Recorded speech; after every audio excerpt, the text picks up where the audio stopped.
Bonsoir, bonne nuit. On se retrouve donc pour le prolongement de cette série, c'est-à-dire l'étude ou pour le moins les questionnements lors des parties professionnelles et ce en essayant de mettre en lumière l'un des deux joueurs. Et pour cette seconde vidéo, comme vous pouvez le constater par rapport à la photographie, nous nous intéresserons à la personne de Yu Ziying, une joueuse professionnelle chinoise, et plus précisément d'une partie qui s'est jouée lors de l'édition 2015 de la Bingshan Cup. Pendant la demi-finale, plus précisément le 21 octobre, qui va alors opposer Choi Jeong, 6ème dan professionnel qui sera blanc, à Yu Ziying, 5ème dan professionnel qui prendra la couleur de noir. Et par chance, ayant trouvé suffisamment de documentation sur le sujet, j'ai pu réunir les sources de façon à extraire du discours les éléments ne ressortant pas dans moins deux des documents, de manière à éviter de dire des erreurs. Et pour introduire Yu Ziying en quelques mots, celle-ci est née le 23 novembre 1997 et elle explique lors d'une entrevue qu'elle était une enfant extrêmement turbulente et pour le moins bruyante, à point tel que ses parents, souhaitant qu'elle se taise, l'auraient emmenée à un cours de Go. Ceci va développer un fort intérêt pour le jeu chez Yu Ziying, si bien que dès ses 5 ans, elle va alors entrer dans les cours du soir et durant sa progression, elle va nourrir alors un projet, celui de devenir joueuse professionnelle.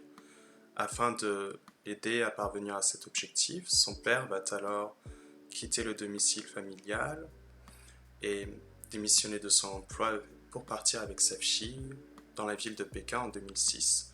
Et à nouveau, le comportement bruyant et dissipé de Yu Ziying va se faire ressentir puisque elle refusera d'étudier les parties qu'elle aura perdues et continuera de se montrer comme une élève particulièrement bruyante lors des cours. Ceci étant informé pour le père, il va alors adopter une posture sévère puisqu'il va imposer à Yu Ziying de jouer 2 parties par jour, une le matin, une seconde l'après-midi, celle-ci devant être obligatoirement commentée et le reste de son temps libre sera alors à distribuer entre l'étude du jeu de Go et l'histoire. À ce moment-là, Yu Ziying explique que c'est une période extrêmement difficile de son enfance. Néanmoins, cela va avoir pour effet de la faire remarquer très jeune, puisqu'elle va passer professionnelle lors de l'année de ses 13 ans. Et enchaînant de longues séries de victoires, elle va également être la première joueuse féminine à battre un homme masculin, haut classé dans un tournoi officiel national. Ceci, lorsque les médias vont s'intéresser à son cas, ils vont alors la questionner sur ses séries de victoires, et Yu Ziying va alors répondre que lorsqu'elle gagne une partie, elle éprouve un fort sentiment d'accomplissement et du fait, il est naturel pour elle d'œuvrer à la victoire par tous les moyens. Ceci avançant dans son parcours, en 2013, elle va alors rencontrer Choi Jeong lors d'un tournoi en équipe où elle fera équipe avec Mi Yuting et cette partie va être un déclencheur sur la mentalité de Yu Ziying puisque peu avant l'abandon, Mi Yuting va murmurer pour la 5e fois, il faut que je me résigne à abandonner. Mi Yuting va alors fondre en larmes devant le plateau, l'abandon n'étant pas encore déclaré tout à fait. Et alors, on s'aperçoit que chez Yu Ziying, lors de son adolescence, il y a une forte inquiétude de décevoir, mais aussi une crainte de l'échec. L'échec de la partie, décevoir ici en l'occurrence son partenaire de jeu Mi Yuting, mais également aussi au niveau de sa famille, ce qu'elle explique plus précisément. Et alors, elle va enchaîner de longues périodes difficiles puisqu'elle va éprouver de grandes difficultés à gagner ses parties, le temps se faisant, et va enchaîner les défaites. Et c'est seulement à la mi-2015 que Yu Ziying va alors complètement changer de mentalité, c'est-à-dire qu'elle ne sera plus une joueuse ayant de l'empathie lors d'une partie ou alors au niveau des choses annexes à la partie. Et elle va alors devenir extrêmement calme et neutre au niveau de ses émotions. On va avoir un retrait de sa personne. Et c'est là qu'elle va se remettre à gagner d'ailleurs. Et justement, c'est pour ça que j'ai choisi cette photographie, puisque ici, comme vous pouvez le voir, il s'agit d'une photographie qui a été prise lors de la 2e édition de la Senko Cup, édition 2019. Et lors de ce tournoi, Yu Ziying va gagner toutes ses parties, mais ici, comme vous pouvez le constater, le plateau est déjà délimité, les territoires sont déjà comptés, le score est donné, et comme vous pouvez le constater, Yu Ziying n'est pas dans disons, une expiration une fois que la partie est terminée. Elle n'est pas non plus dans une joie d'avoir gagné la partie et n'est pas non plus en empathie par rapport à l'échec de son adversaire. Donc on est vraiment dans un retrait des émotions et ceci va être justifié pour une raison puisque lorsqu'on va l'interroger sur ses séries de victoires, Yu Ziying va répondre que gagner ou perdre n'a aucune importance, mais en revanche ce qui est important c'est de réussir à jouer une belle partie. Et en cela, ce discours pourrait se rapprocher à celui tenu par Otake Hideo, puisque celui-ci explique que, si je ne me trompe pas, celui qui parvient à réussir à jouer ne serait-ce qu'une partie sans réelles erreurs peut alors se qualifier comme étant le meilleur des professionnels. À la différence, c'est que Otake Hideo, quant à lui, va prétendre avoir réussi à trouver cette partie parfaite, qu'il aura joué alors avec Go Seigen, les deux ayant brillamment joué, et malheureusement, Otake Hideo ayant blanc avec un commis de 4 points, il gagnait malgré tout le commis de 7 points. Et par la force des choses, le contexte politique entre le Japon et la Chine étant houleux, la partie aurait été détruite et il n'y aurait alors aucune trace de cette partie parfaite. Ici, il y a peut-être un léger mensonge de la part d'Otake Hideo dans la mesure où j'estime qu'il est compliqué quand on pense avoir réussi à trouver quelque chose de parfait et à l'avoir joué, en l'occurrence une partie, de pouvoir l'oublier de sa mémoire. Mais admettons cela, il n'empêche que chez Yu Ziying, ce retrait pour le désir de jouer une belle partie est assez véridique puisque justement, lorsqu'on va l'interroger en 2020 par rapport à Choi Jae-woong, au niveau de sa force, elle va répondre que ce questionnement n'a pas lieu d'être puisque Choi Jae-woong lui est supérieur et qu'elle voit alors les parties qu'elle joue avec elle comme étant des parties à titre d'enseignement pour essayer de comprendre le jeu. Et c'est quelque chose, des propos à tenir comme ça sont extrêmement rares de la part des joueurs professionnels, notamment s'ils ne sont pas en plus de la même nationalité, donc c'est assez éloquent je pense pour le souligner. Les deux joueuses d'ailleurs se respectant énormément, et bref, ceci se faisant, en 2015, elle va alors rencontrer Choi Jae-woong pour cette finale et cette demi-finale, et lorsqu'elle va réussir à battre Choi Jae-woong, jugé alors comme étant imbattable, Yu Ziying va prendre le surnom, lorsqu'elle sera reconnue aux yeux du monde, celui de Reine du Go. Et à ce moment-là, lors de son parcours, un journaliste va alors lui expliquer que Yu Ziying serait une héroïne du jeu de Go. Et à cela, Yu Ziying va alors répondre que il y a longtemps, elle avait un rêve et que ce rêve était celui de battre les joueurs masculins au jeu de Go. Et qu'hélas, ce rêve est selon elle impossible à atteindre et que par conséquent, elle essaie simplement de jouer de belles parties. Et ici, en fait, Yu Ziying évoque cette idée du cloisonnement qu'il y a entre les joueurs masculins et féminins au jeu de Go, une fois qu'ils sont passés professionnels, même s'il peut y avoir mixité avant ce passage à la profession. Et justement, ce cloisonnement se faisant, ça veut dire que les joueurs féminins ne peuvent pas alors, ou en de très rares occasions, s'affronter face aux joueurs les meilleurs, les plus forts, et donc leur progression s'en retrouve freinée. Et par la même occasion, Yu Ziying explique aussi qu'elle préfère, selon elle, les tournois internationaux masculins plutôt que féminins pour une raison, c'est qu'ils sont plus reconnus par les autres joueurs, en l'occurrence et par le public. Ils ont également de plus grands sponsors, donc de plus grands prix à espérer, et sont également plus médiatisés. Et en cela, en fait, Yu Ziying évoque vraiment cette idée de plafond de verre qui pose un problème. Et pour cette raison, elle va terminer cette déclaration en disant « Toutes les joueuses de Go sont des héroïnes ». Et à ce moment-là, je crois qu'il y a deux degrés de lecture qu'on pourrait avoir. Le premier étant justement que si toutes les femmes, toutes les joueuses de Go sont alors des héroïnes, elles luttent et continuent cet exploit face à l'institution qui freine le progrès, dans ce cas-là. Et il y aurait aussi, je suppose, un second degré de lecture qui serait en fait de dire, si on revenait au sens de héros, eh bien un héros, qu'est-ce que c'est? C'est une personne qui se distingue de la masse, du commun des mortels, en réalisant des exploits à dimension épique que la population ne serait pas en mesure de produire. Or, déclarer que toutes les joueuses de Go sont des héroïnes reviendrait à dire que toutes les joueuses de Go produisent le même effort dans cette avancée pour devenir professionnelles et se perfectionner dans le jeu. Donc dans ce cas-là, il n'y aurait alors pas d'héroïne, et il y aurait en fait une critique de la marginalisation du féminin dans le monde du Go. Et j'en veux pour preuve notamment l'interprétation qu'a fait le journaliste de cette phrase dans son article, où il explique qu'en effet, il se peut que les femmes soient parfois plus clairvoyantes que les hommes, néanmoins elles restent moins ouvertes d'esprit et pour cette raison elles restent moins fortes que les hommes au jeu de Go. Et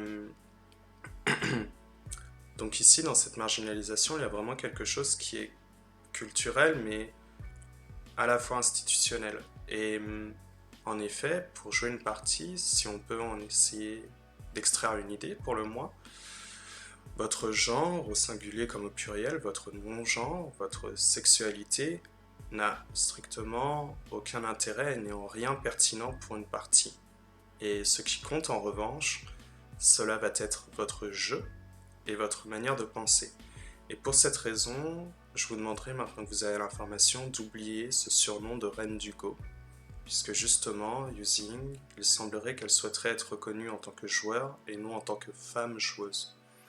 Bien, alors pour en venir à la partie, comme je le disais, Choi Ji-Hoon sera blanc, 6ème dan professionnel, Yuzing noir, 5ème dan professionnel, et celle-ci se joue lors de la demi-finale de la Ping Shen Cup.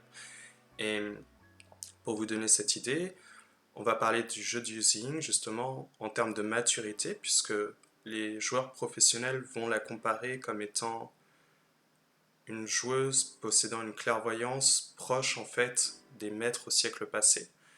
Tandis que Choi Ji-Hoon est plutôt un joueur dans une dimension qui aime la complexité. Et on va avoir cette idée de complexifier les parties en flouant les directions, en flouant les coups à jouer, et ceci au profit d'une lecture intense. Donc on va vraiment être dans ce genre de choses. Et pour vous le démontrer, je vais vous montrer les premiers coups. Donc ici, premier coup en Komoku, et voici le troisième coup. Alors, je vous prie de m'excuser. Comme vous pouvez le constater, Choi Ji-Hoon ouvre tout de suite en Q5, après sa prise de Hoshi, et refuse de prendre le dernier coin ouvert. À ce moment-là, il y a trois éventualités que j'avais envisagées pour Noir, c'est-à-dire la première serait alors de simplement récupérer le dernier coin ouvert. Pourquoi ? Tout simplement parce que lorsqu'on change l'ordre des coups, comme je viens de le faire, on se rend compte que le deuxième coup posé par Noir est en fait en D4, et que Blanc, face à un Fuseki croisé, a décidé de jouer un Takamoku, donc une position très étrange dans ce genre de Fuseki, et que Noir, venant approcher le coin en Q3, Blanc répond alors en R3. Et cela veut dire que dans ce cas-là, on est dans une partie plutôt relativement simple pour le Noir, dans la mesure où en fait, Noir peut déjà Tenuki. Pourquoi ? Justement parce qu'en fait, le suivi de ce Joseki est jugé comme étant légèrement faible. Pourquoi ? Parce que lorsque Blanc reprend le coin, on se rend compte que Noir se stabilise extrêmement rapidement, ici en l'occurrence en direction de sa pierre en D4, donc il valorise une certaine partie du sud. Et alors, Blanc a deux choix. Le premier, s'il devait suivre le Joseki usuel, serait de prendre une extension en A. Cependant, cela est un peu trop lent, et on va devoir alors jouer un jeu plus dynamique pour le blanc, comme par exemple récupérer le coin. Pourquoi ? Lorsque Noir bloque en fait pour le sud, on se rend compte d'une chose, c'est que cette fois-ci, le sud est plat en troisième ligne, mais également que le mur est trop éloigné de la position en M3, ce qui veut dire qu'ici il n'y a pas une liaison claire, donc il y a des possibilités d'entrée, d'agir pour le blanc. Cependant, Noir peut alors jouer un coup assez sévère, c'est celui en R7, pour menacer d'extraire la vie de Blanc en jouant S5. À ce moment-là, Blanc va devoir gérer ceci comme une enclave dans sa partie, à savoir à quel moment il pourra ou non protéger pour la vie de son coin. Et cela me semblait déjà satisfaisant. Et prenant compte de ceci, j'ai aussi envisagé une autre réponse, c'est-à-dire la réponse en A. Pourquoi ? Tout simplement parce que c'est le coup le plus théorique. Ici, on va aller au coup de contact de façon à amener ce Joseki, qui est le suivant, pour récupérer le coin. Et à ce moment-là, vous vous rendez compte d'une chose, c'est que logiquement, Noir va récupérer l'initiative. Si Blanc prend l'extension en Q10. Et là, dans ce cas-là, blanc aurait alors un seul coin en sa possession pour les débuts de partie et une position assez étrange en Q10 puisqu'elle ferait opposition à la pierre en R16. Donc il n'y aurait pas de développement extérieur non plus. Et du fait, blanc préférera probablement, je pense, Tenuki. Et ici on arrive dans cette idée justement parce que le blanc possède une capacité de base de vie et une direction vers le centre, il est donc déjà stable. À présent, pour noir, la direction semble assez simple. Dans la mesure où le bord nord est le bord le plus large, que la direction au nord est partagée par la pierre blanche en D16 et la pierre noire en R16, il va s'agir alors de prendre appui sur ce nord, position. Et j'avais pensé simplement prendre le Shimari, de façon à souligner que si blanc ne répond pas à la protection de sa pierre en R6, noir pourrait alors avoir une pince qui ferait alors office d'extension. Ici, en fait, il y a 3 choix possibles à étudier dans cette partie, si on imagine cela. Et justement, il s'agit d'un Fuseki extrêmement connu, disons, en tout cas étudié, notamment par l'ouvrage de Sakata Ayo qui est sorti, si je ne me trompe pas, en 1966, Modern Joseki et Modern Fuseki. Et justement, celui-ci en fait explique que le coup en C serait une erreur dans ce genre de position. Tout simplement parce que si noir approche le blanc, il donne une extension à son Shimari, et par la même occasion, comme vous le voyez, il vise la faiblesse en triangle. Si blanc doit alors répondre de façon à se protéger, noir peut alors jouer un grand coup de champ, et la pierre en R12 a été un profit pour l'agrandissement, l'élargissement du Shimari. Et cela est déjà un bon gain pour le noir ici. Et pour cette raison, ceci étant légèrement complexe dans la réponse, comme je viens de vous le dire, on va davantage, selon Sakata Ayo, en tout cas c'est ce qu'il invite à faire, jouer l'extension en B. À ce moment-là, si on imagine le même coup de noir, le suivi ne se trouve plus en 1, mais en 2. Ce qui veut dire déjà que le suivi est moins, disons, violent. Et blanc peut alors envisager le Tenuki. Et par exemple, jouer un Shimari dans cette zone, et lorsque noir donne le suivi, on peut le voir, noir va essayer de déformer le blanc, puis relier en goté, et à ce moment-là, blanc possède un mur. Cependant, comme vous le voyez, la largeur du mur fait que noir ne peut pas retirer la direction de blanc vers le centre en une seule fois. Ce qui veut dire que, de toute façon, lorsque blanc jouera un coup au centre, il aura 2 directions et sera donc déjà stable. Donc blanc peut alors jouer un Tenuki. Ici, comme vous le voyez, il y a un timing à gérer en R10 pour noir, savoir quand il peut être intéressant de relier l'ensemble des pierres. Noir, pour l'instant, vient simplement de faire 5 points en plus dans son coin au sud. Et ici, on peut remarquer cette position qui est assez similaire entre le noir et le blanc, puisqu'ils ont tous les deux pris des Shimari, à la différence en fait que blanc a écrasé le bord de noir, alors que le sien à l'ouest reste parfaitement intègre. Et cela est alors une très bonne partie pour le blanc. Et pour cette raison, en fait, avec le Go contemporain, on va changer un peu notre façon de penser, notamment à cause de ce coup-là, qui peut être le suivi en fait de la partie.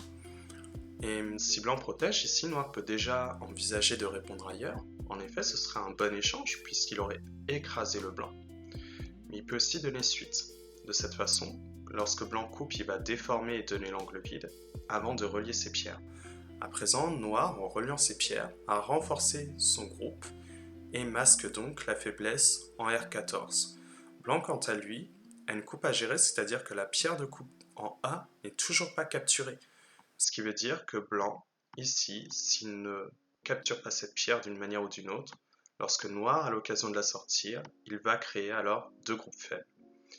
Et prenant compte de ceci, en fait, aujourd'hui, l'intelligence artificielle préfère largement jouer ce coup. Pourquoi? Justement parce que, comme on a pu le voir, jouer en C de manière à prendre notre base de vie n'est pas suffisant et on se trompe alors de direction. Jouer en B, qui est moins une tentative d'approche de base de vie qu'une stabilisation, ici, donc une destruction de points de potentiel du bord est, ne fonctionne pas exactement non plus. Et par conséquent, vu qu'il s'agit alors de détruire le potentiel plus que de s'y installer, on va préférer le faire au maximum au coup de contact, de façon à pousser au loin le coin de noir et le laisser concentrer dans cette zone. Noir a alors 3 choix possibles, 3 éventualités. La plus récente serait probablement le coup en A, Et justement, ici, on arrive dans des positions très complexes qui ne sont pas établies, puisque lorsque blanc descend, on arrive dans une position de combat où noir peut soit tourner, soit jouer en A. Et il y a aussi une autre chose, c'est qu'on peut également, ne connaissant pas les séquences qui peuvent être données, simplement envisager l'extension en Q10 cette fois-ci. À présent, ce coup-là serait assez redondant et lent de la part de noir, mais si noir protège le coin, blanc peut à nouveau tenuki, et noir a été écrasé sur la troisième ligne, comme vous pouvez le constater, à cause de la pierre en Q16 qui entrave un mouvement des pierres de noir. Donc cela serait déjà un bon résultat pour le blanc, et pour cette raison, on va également envisager les autres coups, notamment le coup en 1 qui est plus convenu. Ici on arrive sur un joseki assez contemporain du coup, qu'il s'agit en fait d'une revisite d'un ancien joseki d'ailleurs. Donc il a été revisité, si je ne dis pas d'erreur, par AlphaGo Master. Je vous invite à observer ou regarder les vidéos de Michael Redmond sur YouTube. Il s'agit d'un joueur professionnel et on pourrait dire, je pense, qu'il s'agit du plus grand spécialiste de l'intelligence artificielle. C'est notamment lui qui a eu le privilège de commenter la partie entre Lee Sedol et AlphaGo Lee à l'époque de 2016. Bref, blanc continue l'effort au maximum de façon à menacer la coupe en R17 et noir va alors la protéger ici. On peut aussi envisager le coup en B, mais on va l'étudier juste après. Ici, en fait, blanc va protéger la faiblesse.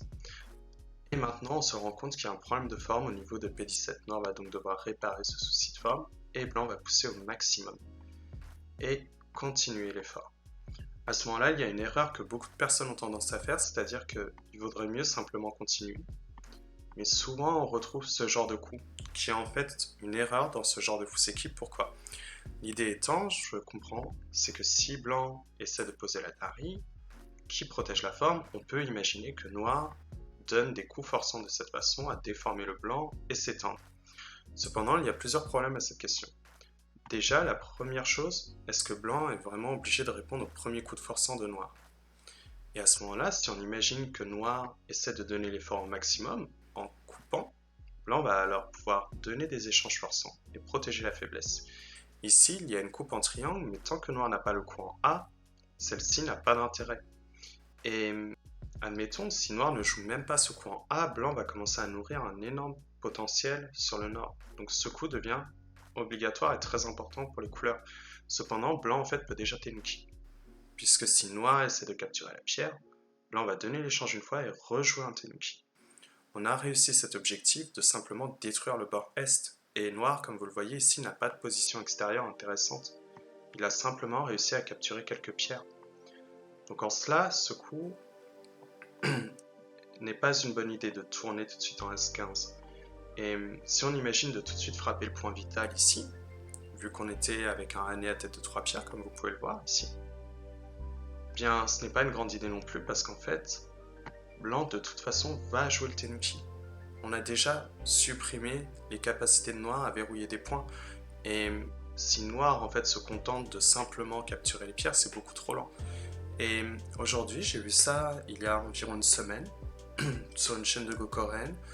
Il semblerait que ce coup-là soit le dernier coup découvert et qu'il soit d'ailleurs celui qui est le plus intéressant à jouer dans ce genre de position. Donc vous le voyez ici très nettement qu'en fait on est vraiment dans cette idée de sacrifier la position parce qu'on a déjà atteint l'objectif si noir fait S15.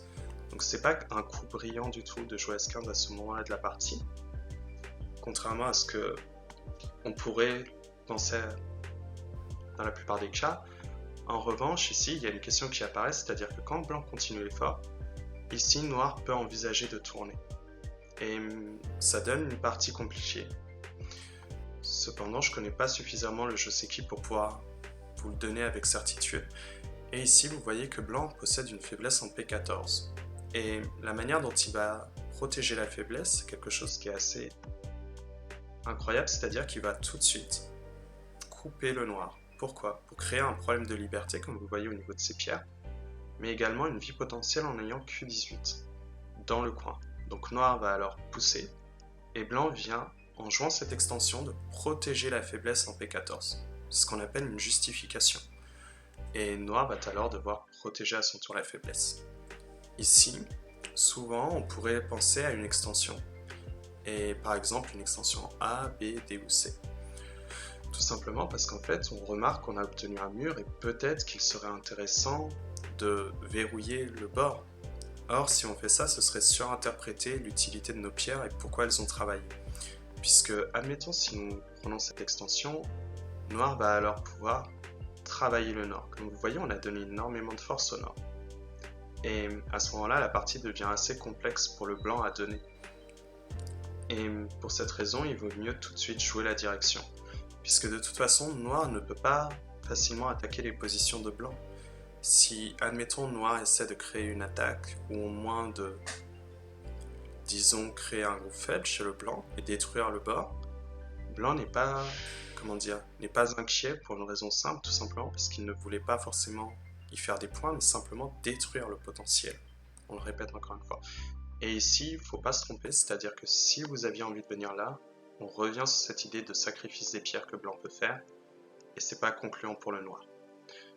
Donc ici, il vaut mieux simplement prendre notre temps, c'est-à-dire, plus exactement, jouer le recul, de façon à menacer la capture de la pierre, et lorsque blanc va protéger, on capture la pierre, blanc fait l'effort, et comme vous le voyez, en fait, blanc a quand même réussi à se stabiliser. Et que noir ait réduit ce potentiel n'est pas grave, puisque ce n'était pas l'intérêt de jeu du blanc. Et ici, dans ce genre de partie, vous voyez qu'en plus blanc obtient 10 points environ sur le bord, plus le Shimari qui est en or, cela fait environ 12 points, plus au sud 6 points, donc on est dans ce cas-là à 28, plus le Komi, on est à 32 points. Noir possède environ ici, si je ne vous dis pas d'erreur, 33 points, et noir à l'initiative. Donc cela, ça veut dire que la partie est ok pour blanc comme pour noir ici. On est dans une partie vraiment égale, même si cela vous semble assez incroyable à entendre. Et voilà, je me disais que ça pouvait être intéressant de regarder un petit peu cette chose. Et si noir vient en 2, là on arrive sur un Joseki très complexe. C'est-à-dire que blanc va récupérer ici, tenter de récupérer le coin, et on arrive sur un refus, puis des échanges ancienneté qui sont assez brutales, pour le moins. Et comme vous le voyez, noir vient de déformer, c'est bon. Noir peut avoir le Senté. Et à ce moment-là, blanc va capturer la pierre. Ici, noir à nouveau a été surconcentré sur le bord. Le bord-est n'a plus de potentiel. Mais blanc en revanche vient de créer une zone intéressante au nord. Donc on est à nouveau sur cette idée de jeu égal. Et du coup, par conséquent, c'est les genres de séquences que j'envisageais pour noir. Cependant, dans la partie, noir va décider de répondre à quelque chose de complètement différent, c'est-à-dire ce coup-là. Donc ici, on est en train de travailler la direction du nord. On joue en direction de la pierre en R16, de façon à approcher la pierre de blanc. Et ici, comme vous pouvez le voir, en fait, noir est en train de dévier en fait la direction de jeu. C'est-à-dire que plutôt que de répondre au coup en Q5, ici, noir fait à son tour l'approche du coin de blanc et menace aussi potentiellement la double approche en C14. Et ça crée déjà des positions qui sont incroyablement complexes. Et Shajeong va directement supprimer le potentiel de noir sur le nord en faisant l'approche, en retirant la capacité de noir à avoir le dernier Shimari. Cependant, noir va alors donner une suite à son coup, c'est-à-dire lorsqu'on ne répond pas à une menace, on applique la sanction, et ici en l'occurrence il s'agissait de la double approche. Ce qui veut dire que blanc va alors devoir envisager de se protéger, en coup de contact notamment, et comme vous le voyez, noir menace le coin, blanc a alors deux faiblesses. La faiblesse de la coupe en D17 et la faiblesse d'être déchiré en D15. Et ici, Shajeong va répondre à un coup assez étrange, je trouve, c'est-à-dire celui-ci. Alors pourquoi je trouve ce coup étrange? Tout simplement parce qu'en fait, je trouve que ce coup dévie en fait le propos du jeu. C'est-à-dire qu'on avait une faiblesse de coupe en D14, comme je le disais, une menace de se faire déchirer en D15. Ici, on a l'impression que être déchiré en D15 a été dévalorisé, parce qu'en fait, blanc, en protégeant la coupe avec sa gueule de tigre, récupère le coin. Cependant, comme vous le voyez, on n'était pas encore dans cette question de récupérer le coin, il était encore contesté entre blanc et le noir. Donc blanc essaie de prendre de l'avance de jeu par rapport au noir, et pour cette raison, je trouve ce coup assez questionnable, et imaginez par exemple cette autre Joseki. Noir va pousser une fois, blanc relie, donc la déchirure en E16 a moins de valeur, et maintenant blanc rejoue ce coup de protection.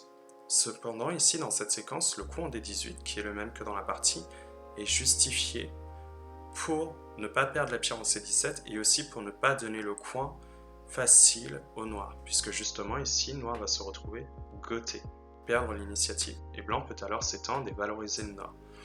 Et en cela, déjà, je trouve que la partie est relativement intéressante pour le blanc. Il n'y a pas de défaut à cela. Et si on imagine cet autre Joseki où on protège directement la coupe cette fois-ci, eh bien, cependant ici, quand noir s'étend, il y a un suivi qui est assez intéressant. C'est-à-dire que noir, en s'étendant, menace de couper en triangle, mais tant que la faiblesse en C13 existe chez le noir, il n'y a pas encore de défaut. Cependant, blanc peut donner un suivi intéressant ici, c'est-à-dire ce coup-là. Maintenant, vous voyez que blanc est en train d'affiner et triquer la base de vie de noir en H17 et commence à le rendre faible. Au prochain coup, si blanc obtient quelque chose du genre J15, il est déjà faible comme groupe. Et de la même manière, cette pince de la forme de noir donne l'extension à la pierre en P16. Ce qui veut dire que maintenant, blanc a donné de la valeur à R17, ce qui terminerait de délimiter les points en or, en plus du coin toujours intéressant en A. Et noir se protégeant, blanc peut alors jouer ce coup. Tant qu'il y a la coupe, noir ne peut pas encore déchirer le blanc. Et à ce moment-là, si noir s'étend, blanc peut alors simplement protéger la forme, maintenant qu'il y a la faiblesse de coupe qui est bien réelle après la protection de noir, et rejouer ce coup-là. À présent, vous voyez que le Toby est à bonne distance de la pierre en P16, et noir n'est toujours pas stabilisé. Et c'est déjà quelque chose d'intéressant parce que si noir doit encore ajouter un coup, blanc peut alors tenuki. Et ici, si vous vous inquiétez pour cette faiblesse de coupe, tant que blanc a l'accès en E18, il n'est pas en danger. Et on pourrait aussi rétorquer que peut-être que c'est le coup en C10 qui est un peu mauvais. Et dans ce cas-là, noir peut tout de suite jouer ce coup-là, vu qu'il semblerait qu'il s'agisse du point clé. En effet, blanc va alors vivre tout de suite dans le coin. Ayant 2 points de coupe, de toute façon, ce n'est pas grave, puisque noir ne peut pas non plus couper les 2 endroits en même temps. Donc blanc aura le temps de protéger une des 2 coupes. Mais cela remenace le noir, parce que quand noir va pouvoir prendre le grand coin, à présent on retrouve à nouveau ce coup, et si noir se stabilise, quand blanc fait de même, on se rend compte qu'il y a un timing à gérer entre la stabilisation en A ou alors l'extension en B pour valoriser le bord ouest. Et blanc vient de gagner R17, et c'est très difficile d'imaginer que le noir puisse répondre en fait à ce coup d'approche. Et prenant compte de cette séquence, vraiment, ouais, je trouve le coup un peu questionnable en fait en D18 dès le premier pas. Et il y a aussi autre chose, c'est-à-dire que l'autre raison, c'est que je me suis dit, noir peut aussi simplement déchirer tout de suite. Si on imagine la déchirure, noir en fait va surconcentrer le blanc, le faire surinvestir au nord. Ici, la pierre en F17 possède encore de la J en plus. On peut imaginer un coup comme J17 par exemple. Et noir a le temps de récupérer le grand coin.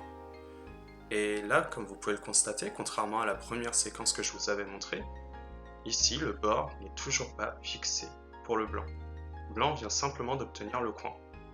Et c'est quelque chose d'assez dommageable dans la mesure où noir ici a obtenu une force, ici. Tant que les pierres ici sont... Maintenant que les pierres sont isolées, ce coup-là donne vraiment une puissance au bord ouest.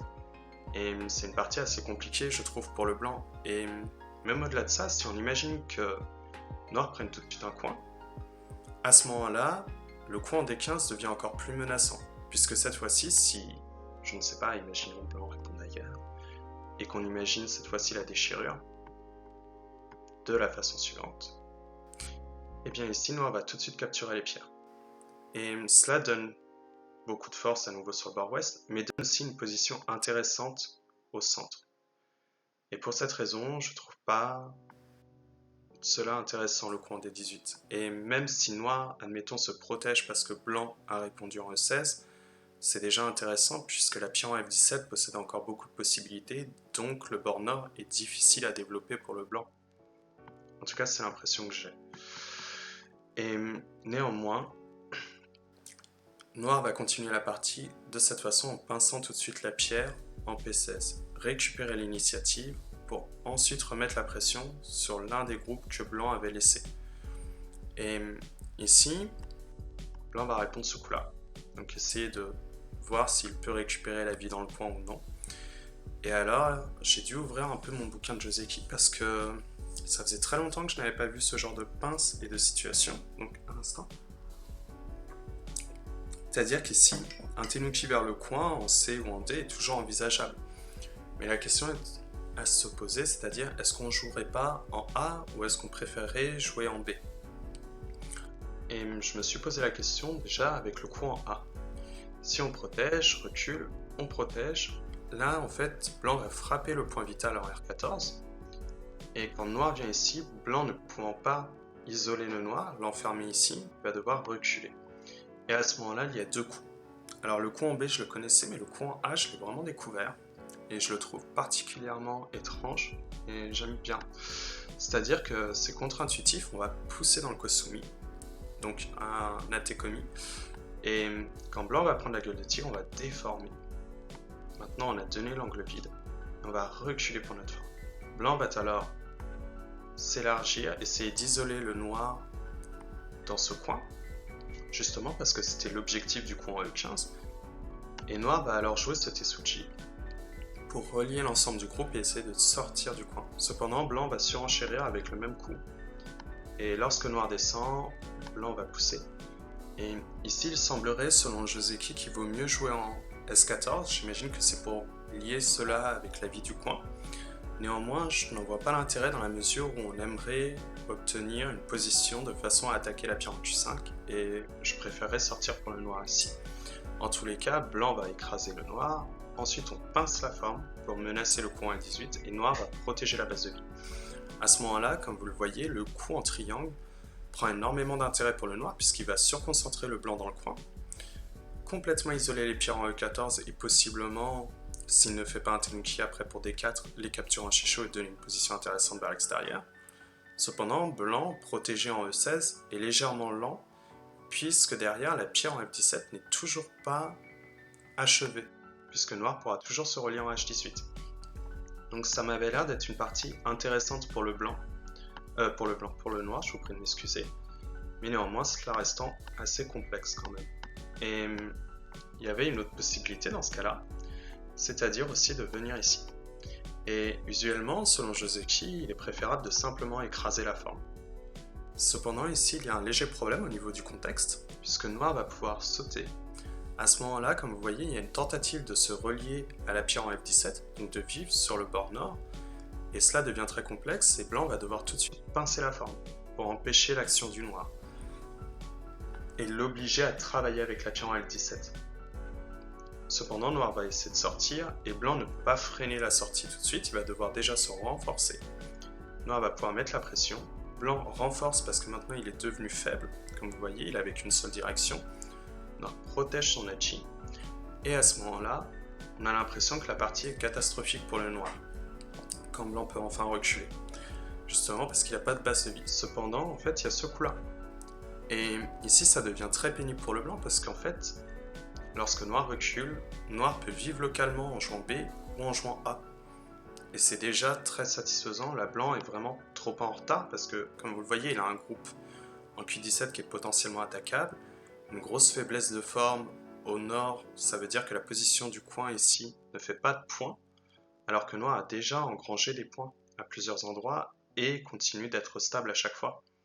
Donc ce n'est pas une partie souhaitable ici pour le blanc. Et par conséquent, il vaut mieux pincer tout de suite, je pense. Et ici, j'ai réfléchi en fait à ce coup-là. Et c'est plus un coup de question pour savoir en fait les directions de jeu que blanc veut faire, dans la mesure où on a deux positions de noir sur les deux extrémités. Relier un côté ou l'autre serait déjà intéressant pour menacer la stabilité d'un des groupes de blanc. Et si blanc nous refuse au maximum, noir peut alors couper, blanc protège, et noir a ce coup ici. Et à ce moment-là, blanc a des complexités, puisqu'il noir commence déjà à se stabiliser extrêmement vite vers le centre. Et comme vous le voyez, blanc en Q17 n'est pas tout à fait serein. Et si blanc se protège, c'est beaucoup trop lent, parce que noir va simplement terminer la stabilisation et il n'y aura plus d'attaque possible. Sachant que la pierre en F17 peut avoir de la valeur, ou alors si jamais blanc essaie de supprimer l'Aichi de la pierre en F17, noir va s'intéresser au poussé en D15. Donc c'est déjà très intéressant pour le noir, j'ai l'impression. Et il y a aussi ce coup-là. Ce coup-là, dans ce cas-là, si blanc répond ici, c'est le coup le plus sévère, je pense. Et noir, en fait, va recouvrir et on va pouvoir jouer, en fait, cet échange. Ici, noir obtient une force intéressante qui fait qu'on va pouvoir pincer la pierre en Q5. Blanc peut toujours envisager plus ou moins de se relier avec le coup en haut 17. Cependant, c'est encore trop petit de sauver ces 3 pierres. Et sinon, en dernière éventualité, c'est simplement capturer. Et je pense que c'est la meilleure éventualité ici. Pourquoi? Parce que noir va accepter l'enjeu. Donc, double Atari. Et maintenant, il obtient une double gueule de tigre pour se stabiliser vers le centre. À ce moment-là, blanc a relié l'ensemble de ses groupes, l'ensemble du bord. Et noir va donc pousser de façon à surconcentrer le blanc. Ici, il y a 2 choix pour le blanc. Si blanc recule et donne tous les échanges, dans ce cas-là, c'est bon échange pour noir. Comme vous le voyez ici, blanc ne pourra jamais attaquer ce groupe-là. Donc le coup en A a perdu énormément de valeur puisque noir n'aura aucune contrainte de répondre en Q12. Puisque cette pierre-là aide déjà à la stabilité de ce groupe. Donc c'est trop lent pour le blanc. Et du fait, j'ai envisagé que blanc coupe directement. Et dans ce cas-là, noir peut couper pour poser la J. On va protéger ici en gueule de tigre pour menacer les libertés de ce groupe. Quand blanc tente d'encercler pour capturer au loin les pierres en F17. Noir peut alors répondre ailleurs et la partie est déjà satisfaisante. La différence en revanche c'est ce coup-là. Maintenant le groupe au centre commence à subir une attaque et comme je le disais il y a toujours ce timing à gérer avec Q12 où ça menacerait la J de la sortie de la pierre si blanc aidait la pierre en R14. Pour toutes ces raisons, ça m'a l'air extrêmement compliqué en fait de donner suite dans ce genre de position et noir va en fait préférer simplement récupérer sa base de vie. Ne pas chercher le compliqué ici. Et blanc va alors donner l'échange. Et ici, il va y avoir ce coup-là. Et j'ai du mal à le comprendre, en fait. C'est-à-dire que, regardez ce qui va se passer ici. On pousse, hop là. Noir récupère l'initiative, très bien. Mais si en fait on avait juste reculé ici, et que blanc prend le coin, on peut tout de suite menacer la base de vie du blanc. Donc c'est déjà satisfaisant. Et si blanc protège de cette façon, on peut dans ce cas-là commencer à se renforcer, ici obtenir une force qui va être intéressante contre la pierre en Q5 et menacer l'enfermement, ce qui veut dire qu'on va stabiliser naturellement la pierre en M17 quand blanc va sortir. Et si on imagine en fait ce genre de coup, dans ce cas-là on peut répondre ici et noir a 2 privilèges en A et B. Probablement qu'il ira travailler au niveau du coin en A déjà pour commencer et c'est intéressant pour le noir, j'ai l'impression. Et si blanc, j'ai pensé dans ce cas-là, protège de cette façon, comme on l'a vu dans la partie, noir peut alors répondre, déformer une première fois et tout de suite Tenuki. Et comme vous le voyez, ce groupe-là est stable. Et ce groupe-là est stable, une capacité de base de vie, une direction vers le centre. Et ça m'avait l'air déjà très satisfaisant. Donc j'ai du mal à... C'est vraiment une question que je me pose ici. C'est pourquoi ce coup-là? Ça m'a l'air très territorial, mais en fait, quand on regarde la séquence ici maintenant, il n'y a pas de point dans cette zone. Si on imagine que blanc fait R15, noir bloque, blanc fait le double année, en fait vous voyez que blanc peut se relier en dessous des pierres. Donc ça a l'air très territorial, mais ça ne fait pas de point. Et j'ai l'impression que c'est un peu lent ici de la part de noir. Bref, alors juste un instant, je peux m'excuser. Ici, il va alors falloir se poser 2 questions. Est-ce qu'on peut Tenuki, jouer le coup en B, ou est-ce qu'on rajoute le coup d'extension en A pour éviter tout risque d'attaque? Et je pense que ça c'est un coup, il y a très peu de joueurs qui auraient l'ambition de le jouer puisque Yusing va répondre ici. Et pourquoi je dis qu'il y a très peu de joueurs qui auraient l'ambition de le jouer? Tout simplement parce que si on regarde ici, on aurait officiellement envie de se dire que le groupe est stable. Et tout de suite par exemple se dire on peut Tenuki. Cependant lorsque blanc vient ici, bien on voit qu'on subit une pression assez forte. Comme je le disais, la base de vie est déjà entachée. Et en plus, maintenant, on possède qu'une seule direction vers le centre, donc il faut vraiment aider nos pierres. Et si on donne les échanges en CNT et qu'on cherche à relier, c'est la première question à se poser. C'est comme on dit, relier les 2 groupes stables n'est pas une bonne idée. Cependant, si l'adversaire ne peut pas couper, dans ce cas-là, ça veut dire qu'on va renforcer notre position. Donc il faut quand même vérifier cela. Et j'ai réfléchi du coup, est-ce que blanc peut en effet ou non séparer les groupes? Et si on imagine ceci, vous voyez qu'en fait, blanc ne parvient pas à cet objectif, puisque ici noir protège. Maintenant, la coupe en triangle n'est pas inquiète, puisque noir peut capturer. Le coup est difficile à jouer en A pour le blanc et noir peut encore envisager de reculer de toute façon pour détruire le reste de ce bord. Et ici vous voyez on a une énorme position chez blanc qui fait qu'on a une faiblesse. Et si noir peut pincer en R9, on va se créer deux groupes faibles, donc on a presque l'impression qu'il faut revenir ici. Donc dans cette mesure-là, comme noir en fait ne peut pas séparer les groupes, le tenuki n'a pas l'air d'être une mauvaise idée. Mais ensuite j'ai réfléchi alors est-ce que blanc peut tout de suite jouer en R3 ? Pourquoi pas stabiliser tout de suite le bord restant en fait, l'ensemble du bord. Et si noir répond, blanc obtient ce coup-là, et noir enfin peut jouer ici. Cependant, quand blanc pose le coup ici de forme, pour essayer de séparer encore une fois les deux groupes, ça devient extrêmement complexe. Parce que maintenant, vous voyez que possède trop de points de coupe ici, et que ce groupe-là, en fait, est déjà faible maintenant. Il n'est même plus stable. Il peut à la limite obtenir ce coup-là, mais il va supprimer toutes ses positions en or. Et c'est vraiment quelque chose de dramatique, j'ai l'impression ici pour le noir. Cependant, ici, pourquoi je dis que c'est dramatique? Tout simplement parce qu'en fait, noir n'a pas de moyen d'agir à partir de ce groupe. À cause du fait que blanc ait obtenu le renforcement ici en Q8. Donc je me suis dit la chose suivante. Dans ce cas-là, il ne faut pas répondre au coup de blanc à R3. Et alors, si on imagine à nouveau la même séquence, et bien ici, quand vous voyez, tac, on peut stabiliser le groupe. Et ici, on n'a aucun souci en fait au niveau de la forme, parce que même si blanc capture, on peut reculer et continuer à vivre sur le bord nord. Donc pour cette raison, il semblerait en fait qu'on puisse envisager sérieusement le tenuki ici. Et ce coup-là, je trouve que c'est un coup qui est vraiment très patient. Faut vraiment, je ne pense pas qu'il y ait beaucoup de joueurs qui seraient capables de se dire, de prévenir autant ses formes à stabiliser son groupe. Et néanmoins, ça manque pas d'intérêt, puisque justement, maintenant, ça va être très difficile pour le blanc d'attaquer de manière pertinente ces pierres-là, puisqu'il n'aura plus d'attaque ici à donner, et ça commence déjà à raccourcir une possibilité de base de vie de blanc en Q5. Donc c'est un coup vraiment très fort, je trouve. Et blanc vient d'abord stabiliser le groupe, mais noir tenuki. Il ne répond pas au coup de blanc. Et ici, tout de suite, blanc joue ce coup-là. On revient du coup à devoir protéger la faiblesse maintenant. Puisque comme on avait dit, si noir obtenait des 4, noir allait déchirer et capturer les deux pierres au chicho. Et pareillement, ce n'est pas un mal, puisque ici, comme vous le voyez, ça va menacer une double attaque de la part de blanc. Soit un coup en A, pour séparer le nord, soit un coup au point vital en B. Et du coup, noir va protéger du côté de son bord le plus important, et blanc pince. Et là, regardez à nouveau, noir se stabilise très rapidement et retenuki.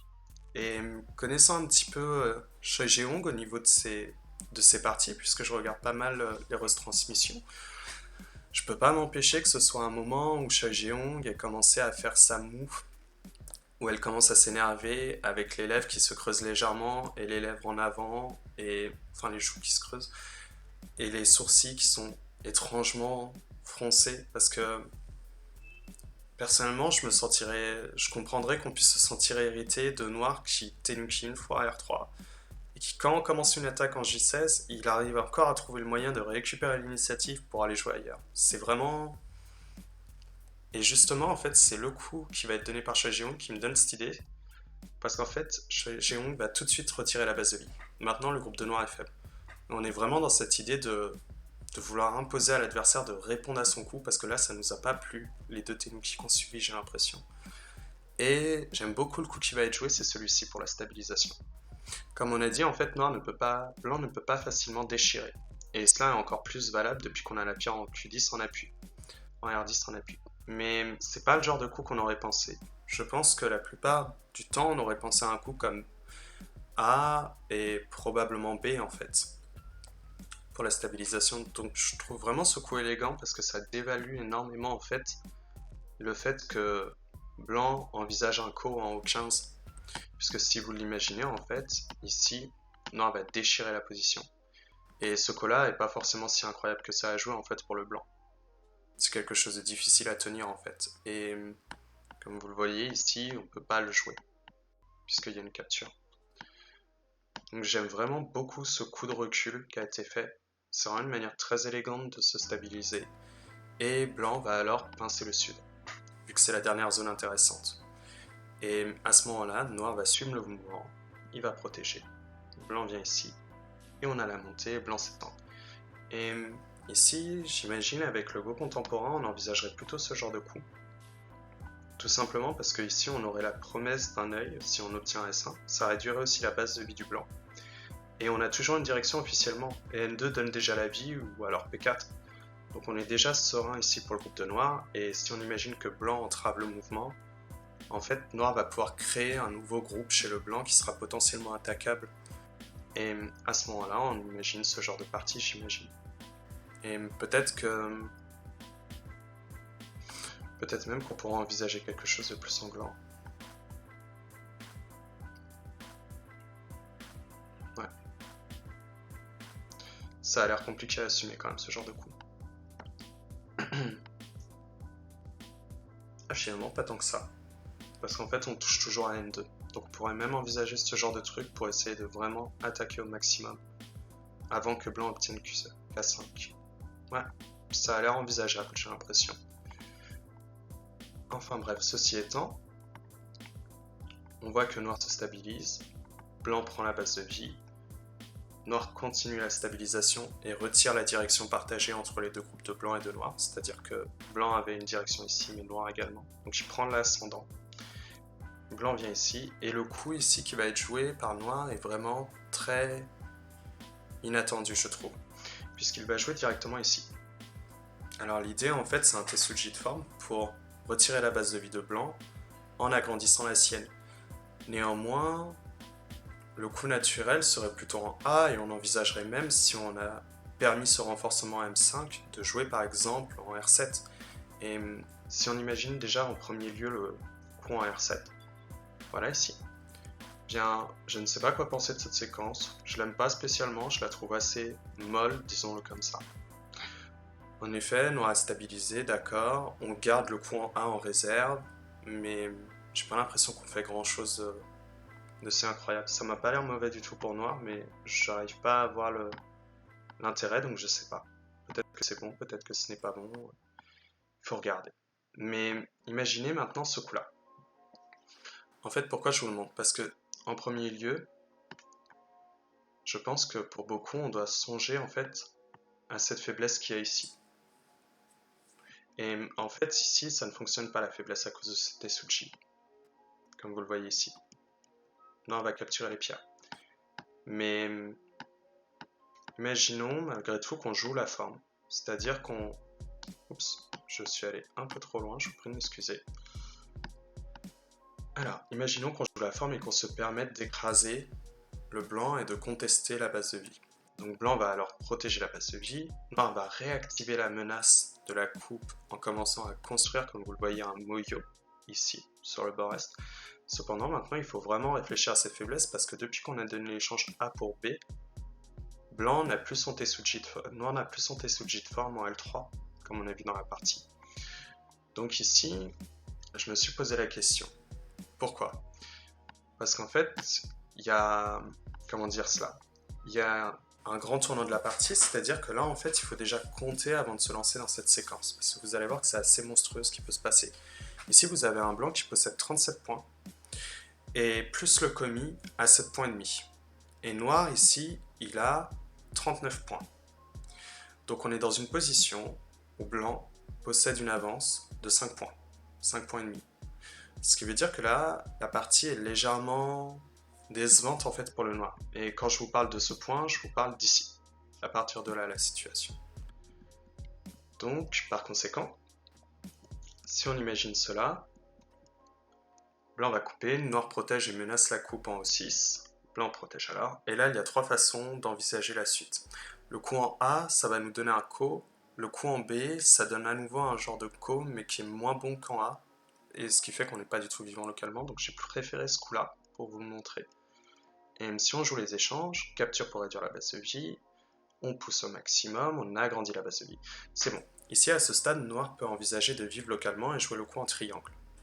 Cependant, ici, il va falloir en fait compter les points à nouveau. C'est-à-dire que noir possède 37 points. Et ici, comme vous le voyez, il y a des faiblesses au niveau de son groupe en A, potentiellement. Et ici, en fait, blanc, il faut alors se demander combien est-ce qu'il possède de points. Et blanc, en fait, ici, il est à 50 points si noir prend le temps de vivre en L1. Ce qui veut dire qu'en fait, la partie serait catastrophique et perdue pour noir ici. Il y aurait beaucoup trop de retard. Et l'enjeu est alors, en fait, de se demander est-ce qu'on peut sacrifier le groupe. Le groupe vaut environ 21 points. Ce qui veut dire, en fait, que blanc, s'il obtient ce groupe, va alors être à 71,5 points. Soit 34 points de plus, en fait, par rapport aux points que je vous ai dit précédemment pour noir. Ce qui veut dire que, ici, dans ce genre de partie, il faut que noir réussisse à poser 2 coups, c'est-à-dire le premier, il a son initiative, mais aussi le Tenuchi, quand il va laisser le groupe mourir en M2, qui valent chacun 17 points, pour envisager la suite de la partie. Et en fait, c'est pour ça que je tenais à vous montrer cette variation, puisque ici, on peut tout de suite pincer la forme et menacer en fait l'intégrité de blanc. Ici, blanc n'est pas du tout vivant localement, et il y a un problème de séméaille en fait. Et ce qui veut dire que blanc doit tout de suite revenir tuer. Donc on a eu notre première initiative. On va donner les échanges, et on revient protéger. Ici, blanc, il va essayer de sortir. On joue ce coup-là. Alors pourquoi je vous l'ai mis? Justement parce que si en fait on répond ici, vous voyez que blanc va pouvoir pousser de cette façon et capturer les pierres, et ça veut dire qu'on a mal sacrifié en fait notre groupe. Ici on peut toujours jouer le coup en L7 CNT pour essayer de relier l'ensemble des pierres, mais néanmoins il va rester des problèmes de forme, et du coup je pense que pour noir il vaut mieux simplement répondre ici en fait. Et c'est pour ça que blanc va jouer plutôt en M6. Donc capture de blanc et on recule. Et en fait à ce moment-là, blanc vient de réussir à tuer les pierres de noir, on est d'accord. On a eu notre deuxième coup de protection du coup pour le mur. Et ici, blanc possède en fait 69,5 points. Pourquoi? Parce qu'en fait, il n'a toujours pas réussi à capturer les pierres en K4. Donc 69,5 points. Il faut alors regarder combien de noir possède de points. Eh bien, noir, en fait, avec le moyo qu'il vient de créer, sans parler du potentiel qui est ici, je ne vous parle pas de ce potentiel, mais juste le territoire, il possède 68 points. Ça veut dire que là, ici, même si blanc a l'initiative, noir a le potentiel extérieur, donc la partie maintenant tournerait en fait à égalité. Et je trouve ça assez sympa de pouvoir voir qu'en fait on pouvait en effet jouer ce fameux coup ici, mais il faut alors envisager de sacrifier les pierres. Et pour cette raison, en fait, blanc ne pouvant pas jouer en N4, parce qu'il est bien dans la partie, comme on a dit, il a 5 points d'avance pour l'instant, il va falloir qu'il préfère poser un coup en R8. Justement en fait de manière à pousser comme on a vu, et que noir en fait en reculant ne puisse pas menacer la capture des pierres en chichot. Cependant c'est loin d'être évident, c'est à dire que ici, je vous montre, tac, ici si noir recule, blanc n'est pas obligé de rajouter le coup. Mais imaginons que noir Tenuki. On pousse alors, on donne cet échange, c'est bon, noir a perdu l'initiative. Alors j'ai joué une séquence un peu n'importe comment ici en or, juste pour en fait regarder ce truc là, parce qu'en fait noir va changer la stratégie de jeu. Et quand blanc déchire, ce coup là est un overplay. Pourquoi? Parce qu'en fait quand noir va déchirer, il va pouvoir faire les échanges en coup forçant, comme vous voyez. Maintenant il a le temps de connecter pour affaiblir les pierres en O7, blanc frappe au point vital au niveau de la pierre en Q8, casse le nœud de bambou. Cependant noir va tout de suite vivre localement, blanc va essayer de l'empêcher au maximum, cependant il n'a pas les capacités de le faire. Et à ce moment-là, vous voyez, noir relie une première fois, coupe, pour forcer à blanc de se relier en goté, mais en fait, regardez, noir vit maintenant. Ici, il y a un groupe fait de blanc. Et ça veut dire en fait que ici, blanc n'est pas vivant localement. Ici non plus. Noir est déjà vivant ici. Il possède un groupe qui est relativement stable dans la mesure où il arrive à attaquer les deux groupes. Donc là, la partie en fait serait bonne pour le noir. Et du coup, ouais, c'est pas si évident que ça en fait de pouvoir penser qu'on puisse jouer tout de suite le point vital. Et c'est ça que je trouve intéressant en fait, de penser que si blanc ici continue en fait l'idée de jouer en N4, c'est un mauvais coup. Donc en fait, la partie n'est pas du tout mauvaise pour le noir de jouer ici. Mais du coup, comme je vous ai montré, n'empêche que noir a préféré ce coup-là. On est vraiment à nouveau dans le même esprit que R10, c'est-à-dire prévenir des faiblesses éventuelles. Noir est tout de suite à préférer se stabiliser et à attendre avant de lancer le combat. Et c'est vraiment une attitude, c'est pour ça que j'avais pu rapprocher une fois Using de Kato Masao, Sukato Masao voit en fait les groupes faibles comme étant une condition de base du jeu. C'est-à-dire, c'est inacceptable qu'une personne ne sache pas attaquer, qu'une personne ne sache pas protéger ses groupes faibles. Selon lui, en tout cas, vous pouvez le voir d'ailleurs en introduction dans Attack and Kill, et je suis assez proche de cette façon de penser. Et Using, c'est un peu pareil, c'est-à-dire que avant d'attaquer, avant quoi que ce soit, on va déjà protéger le groupe faible. Donc Kato Masao est dans cette idée de protéger le groupe faible pour attaquer, mais Using est dans cette idée pour justement prendre son temps. On n'est pas dans l'idée, comme vous le verrez, d'une attaque qui va être d'une violence incalculée. On est vraiment dans un contrôle qui va être très, très incroyable, vous allez voir. Donc bref. Et ici, en fait, Blanc joue ce coup-là. Et je sais pas trop quoi en penser, en fait, de ce coup. Pourquoi? Usuellement, en fait, on protégerait simplement, en fait, notre position ici en terminant la séquence, et Noir viendrait ici, et Blanc resterait encore à se protéger, puisque comme vous voyez, maintenant, on a une faiblesse là. Et pourquoi ce coup-là, je sais pas quoi en penser. Justement parce qu'en fait, Blanc est mi-high en jouant soit Q2, soit un R8 pour vivre. Donc je ne sais pas pourquoi il vaut mieux jouer R8 ici, dans la mesure où on fait 4 points en plus. Donc c'est pas très intéressant, j'ai l'impression. Surtout qu'on approche à la fin du Fuseki, et c'est dommage de jouer un coup un peu lent. Comme on a dit, on était devant. Et du coup, je me suis posé la question, est-ce qu'on peut se stabiliser?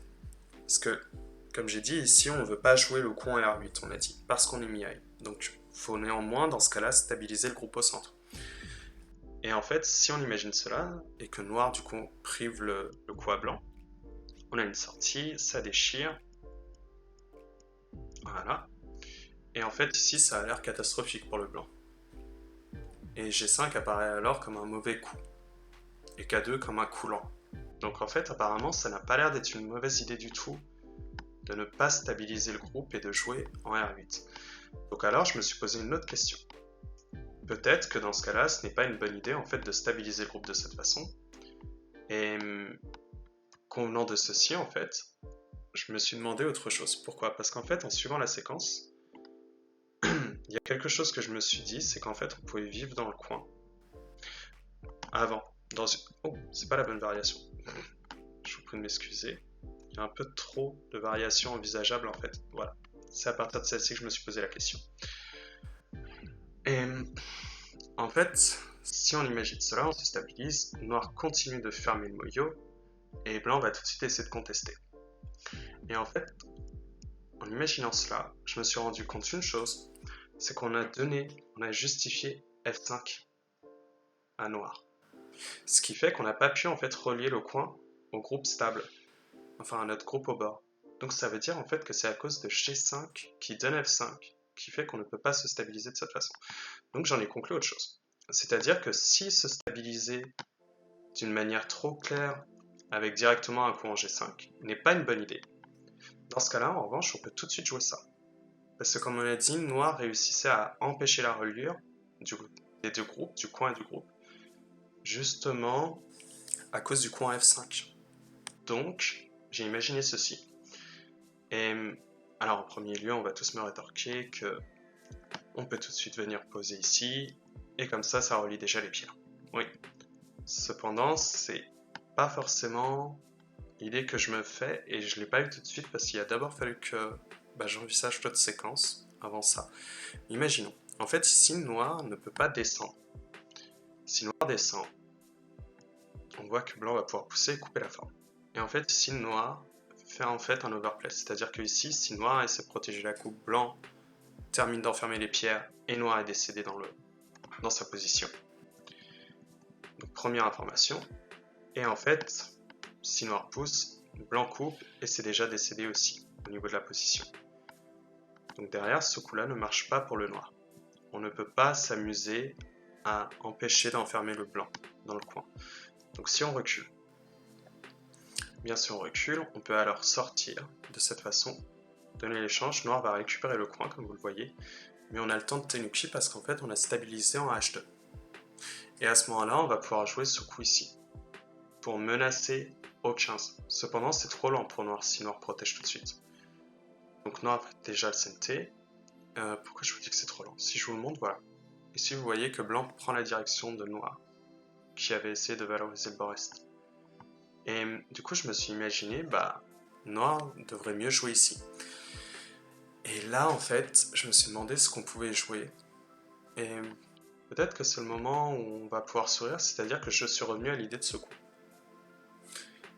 Et on va se demander pourquoi Blanc a fait un effort aussi incroyable avec le coup en C4 pour derrière donner un potentiel de noir au bord est alors qu'on revient finalement avec le coup en R8. Voilà. Déjà, on s'est légèrement mieux stabilisé au sud. Et ensuite, en fait, la position de noir à l'est n'est pas un moyo et il y a énormément de faiblesses. En premier lieu, si on imagine ne serait-ce que cette coupe. Là, on va devoir reculer, blanc peut descendre, et en fait, quand on vient ici, tac, blanc peut pousser et couper.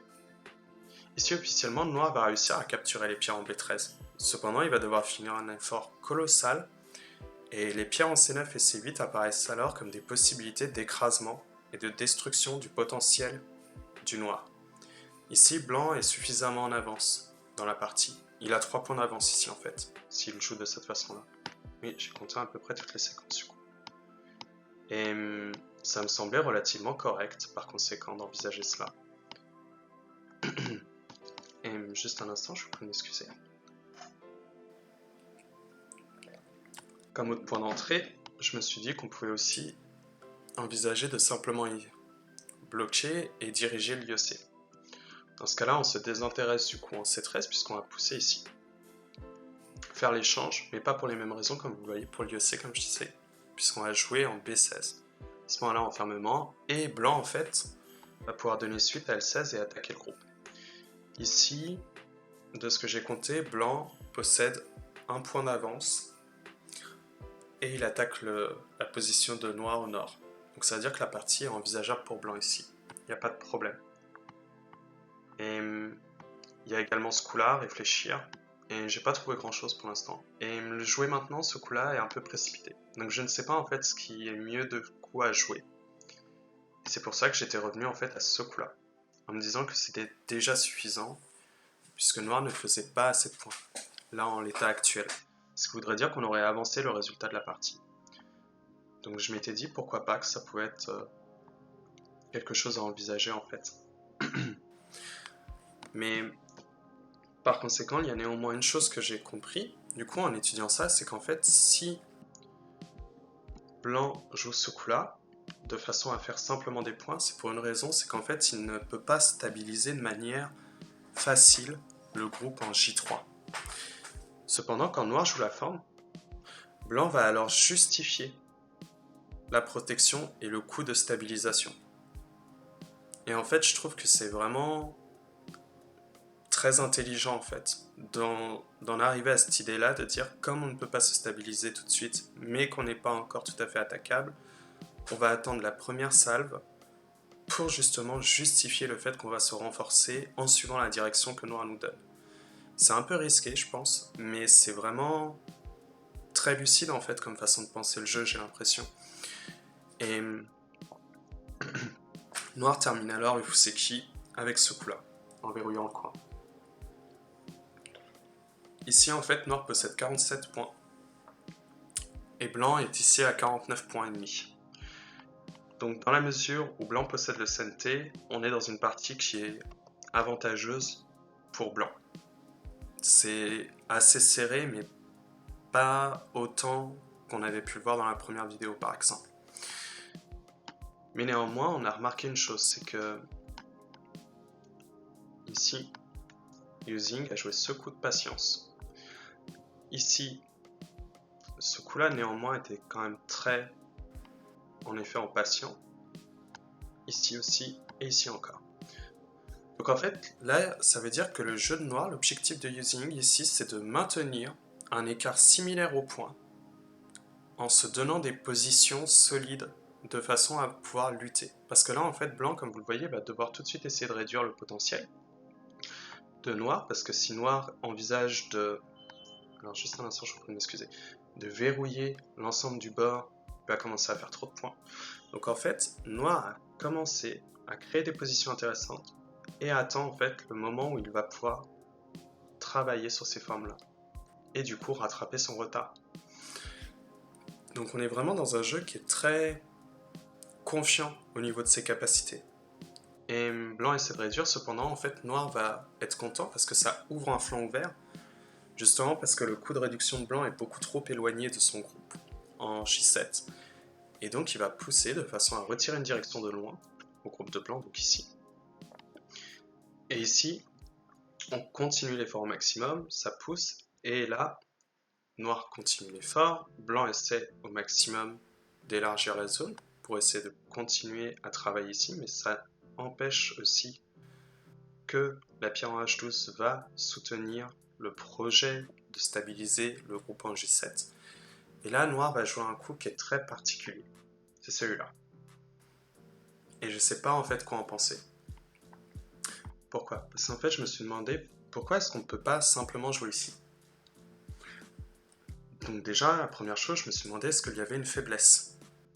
Et en vérité, il n'y a pas de faiblesse parce que regardez, quand blanc coupe, il vient de se créer un groupe faible. Et blanc ne peut pas facilement relier les pierres de cette façon. On déchire, on continue. Et voilà. Blanc ici est vivant, mais noir a verrouillé l'ensemble du bord à l'est et vient en plus d'isoler complètement le groupe ici. Ce qui veut dire que noir est dominant dans le centre. Donc on va pouvoir envisager des coupes ici en plus. Donc ça m'avait l'air d'être suffisant. J'ai pas l'impression que blanc puisse travailler loin dans la forme. Et je me suis demandé alors, est-ce que blanc recule? Et dans ce cas-là, on commence l'attaque. Comme on le voulait, on sépare les pierres, on attaque ici. Et je me suis posé la question, est-ce que le double année est menaçant? Et en fait, toujours pas. Cependant, ici, blanc obtient le coup en F6 et peut-être que ça stabilise un peu trop facilement le blanc au centre. Donc je ne sais pas vraiment pourquoi en fait ce coup a été privilégié par rapport à celui-là. Je n'en sais rien.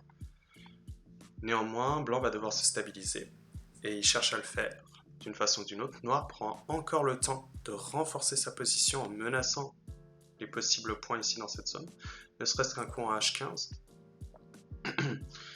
Donc blanc termine de verrouiller la zone et noir c'est bon, il lance l'attaque. Donc tout ce temps de patience a été donné pour obtenir cette attaque. On est vraiment dans l'idée que ce combat-là va être le combat qui va faire gagner une partie. Puisque sinon on ne sait pas pourquoi noir a attendu si c'est pas cet objectif. Et là en fait on va avoir un coup qui est, je pense, que le meilleur coup qui va être joué dans la partie. Mais je vais vous le montrer juste maintenant. Regardez.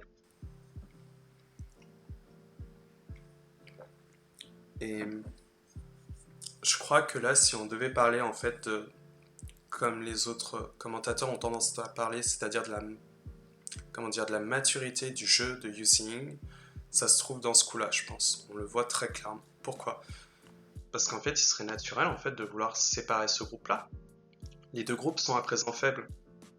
Donc c'est intéressant de lancer l'attaque maintenant et d'isoler les groupes. Et ça semblerait naturel justement parce qu'ici on a obtenu ce coup de renforcement qui était très lent en G11, qui nous a donné en plus cette gueule de tigre, donc c'est déjà bon en soi. Et en fait ici, la grande question à se poser c'est que juste avant G6, donc ici, si on revient là, on a noir qui possède 51 points, blanc possède 55,5 points. Donc ça veut dire qu'ici, noir doit réussir son combat s'il veut pouvoir gagner la partie. C'est-à-dire que blanc ne doit pas entrer dans cette zone. Mais ça veut dire aussi autre chose. Ça veut dire que si on joue ce coup-là, il faut tuer le blanc. Sinon on perd la partie là en tant que noir. Et ça semble incroyablement faisable dans la mesure où blanc est faible comme on l'a dit des deux côtés et que de toute façon la forme de blanc est pas, comment dire, sans défaut. Et en fait blanc peut trouver ce coup-là je pense. En tout cas c'est le meilleur coup que j'ai trouvé quand je cherchais. Et ici ça devient très compliqué parce que si noir on ferme, on a 2 points de coupe. Il va falloir savoir quelle coupe protéger. En premier lieu si on protège celle-là, excusez-moi, si on protège celle-ci, c'est pas satisfaisant. Pourquoi? Parce que blanc va pouvoir faire les échanges forçants et jouer ce Tetsuji. Ici, maintenant, c'est trop tard. Blanc vient de sauver l'entièreté du groupe. Et maintenant, ici, vous voyez qu'il y a la faiblesse en A et qu'il y a ce groupe faible ici. Ici, on est à noir qui a 63 points et blanc 64,5. Donc ça veut dire que blanc est déjà bon dans la partie, sachant que le dernier combat lui est favorable au nord il va pouvoir commencer ensuite le Yosei et gagner la partie simplement. Donc c'est pas une bonne idée du tout. Et j'en suis venu à savoir, est-ce que ce coup-là, vu qu'il semble le plus sévère, sera envisagé? Bien blanc en fait peut venir ici. Noir ayant deux faiblesses au niveau de ses coupes, il ne peut pas simplement jouer en E4, il va devoir gueule de tigre. Blanc connecte, pousse. Et en fait, regardez, noir va devoir relier les faiblesses. Blanc en fait va donner plusieurs échanges. Je vais d'abord vous montrer cette séquence-là, je pense que c'est mieux. Donc là, on menace de capturer pour vivre, on pousse dans le coin, on pousse à nouveau, on continue l'effort au maximum, et on se retrouve à vivre. Ici, ok, blanc est vivant, ça veut dire que c'est pas possible pour noir. Noir a perdu la partie. Mais néanmoins, il y a quelque chose qu'on remarque ici, c'est que la séquence n'est peut-être pas très bonne. Pourquoi? Parce qu'en fait, le coup en 1 était senté pour blanc et le coup en 2 également. Donc peut-être que je me suis dit que c'était pas les bonnes séquences que j'ai proposées. Donc j'ai cherché alors à voir si noir déjà refusait en 1 et jouer l'initiative tout de suite. Et en fait, c'est pas mieux comme échange, puisque là, blanc a déjà sa forme qui est vivante. Donc ça ne suffit pas. Donc ensuite, je me suis demandé, est-ce qu'on peut alors empêcher tout de suite le coup en 2, vu que c'était un coup qui donnait aussi la vie à blanc. Et à ce moment-là, en fait, si blanc protège, on a ce coup. Et ça devient catastrophique pour noir, parce que noir ne peut pas empêcher blanc de vivre ici. S'il empêche, blanc a quand même le temps de faire les deux yeux. Et admettons, si vous vouliez voir, imaginez la collection, on met le double Atari, on vient ici, noir joue ce Tetsuji, mais en fait ici ça ne fonctionne pas. Blanc met Atari sur les pierres. Donc en fait, j'en suis arrivé à l'autre conclusion, c'est-à-dire est-ce qu'on est obligé de répondre au coup en B8? Parce que justement c'est ce qui va donner C9 à blanc pour vivre. Donc je suis arrivé à pousser, et blanc enferme, et si noir en fait veut bloquer au maximum les capacités de vie de blanc, puisqu'il a déjà un œil ici, il veut peut-être pas laisser le coup en B10. Blanc va alors menacer la vie de noir, et en fait c'est un co. Et noir n'a aucune menace de co pour cette partie ici. Il n'y a rien qui vaut autant que la vie de ce coin. Donc la partie est abandonnée ici. Et c'est pour ça en fait que je trouve que ce coup-là, comme je disais, de using, alors je vais pas pouvoir vous montrer toutes les variations, je suis désolé, mais c'est notamment pour ça en fait que je trouve que le coup de using est particulièrement brillant ici. Et que j'aime beaucoup. Parce que il n'est pas du tout intuitif.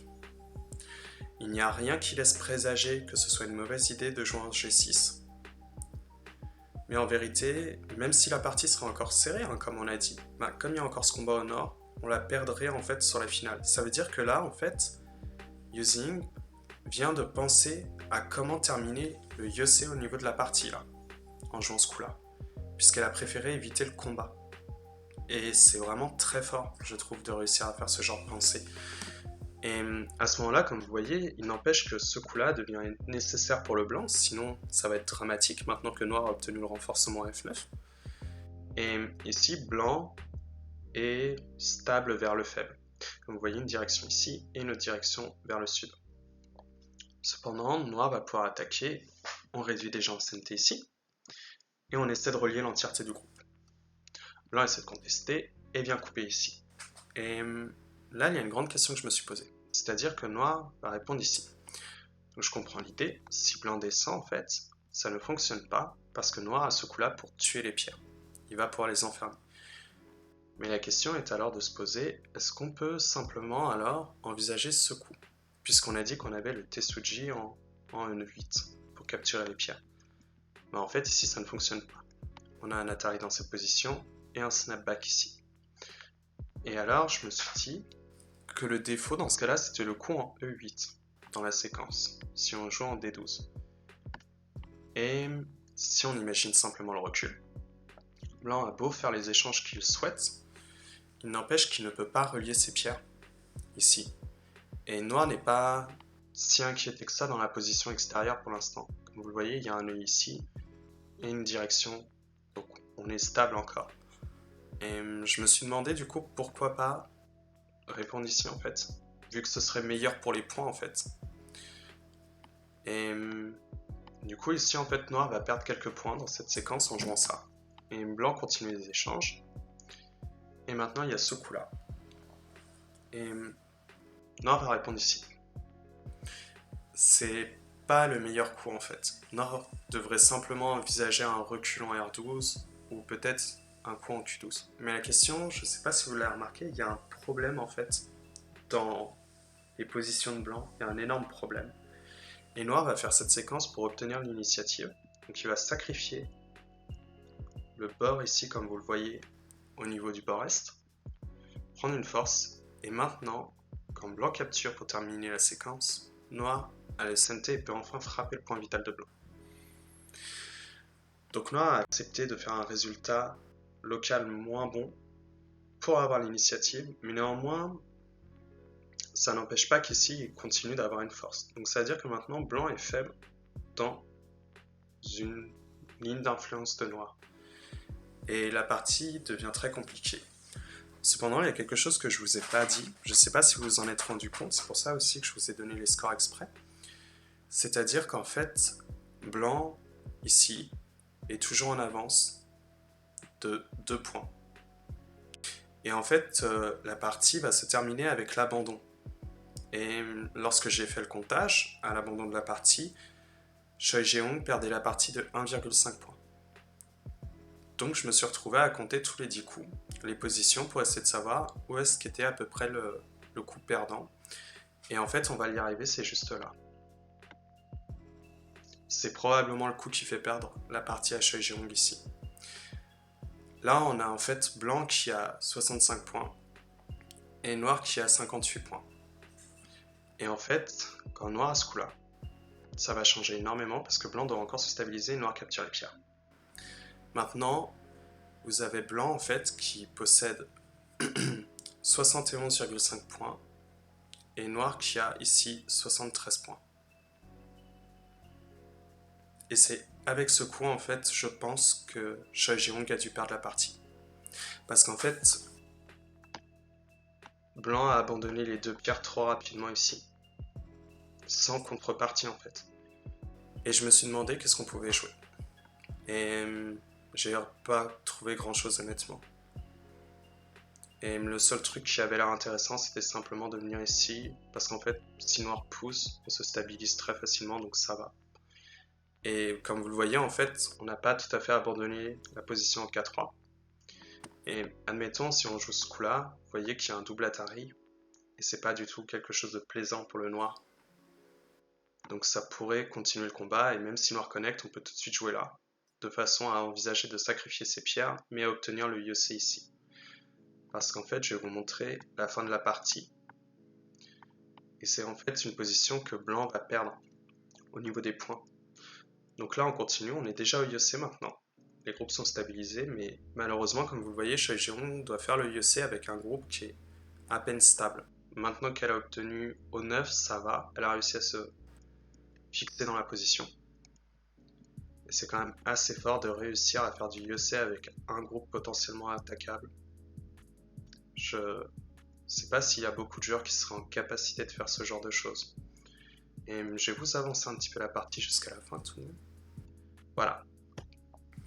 Et ici, comme je le disais, on a noir qui gagne de 1,5 points, mais qui en fait a gagné par abandon. Probablement parce que Choi Jae-hong voulait se reposer, j'imagine, vu qu'il y a la finale juste après qui va se jouer. Le jour d'après, possiblement qu'elle voulait pas continuer de trop s'investir dans cette partie et donner son maximum sur la partie qu'elle allait suivre en finale. Et voilà. Je sais pas si cela a pu vous intéresser. Et en tous les cas, il ne me reste plus qu'à vous remercier d'avoir regardé la vidéo et en espérant que vous avez aimé la présentation de ces deux nouveaux joueurs et de vous souhaiter une bonne nuit. Bonne nuit à vous.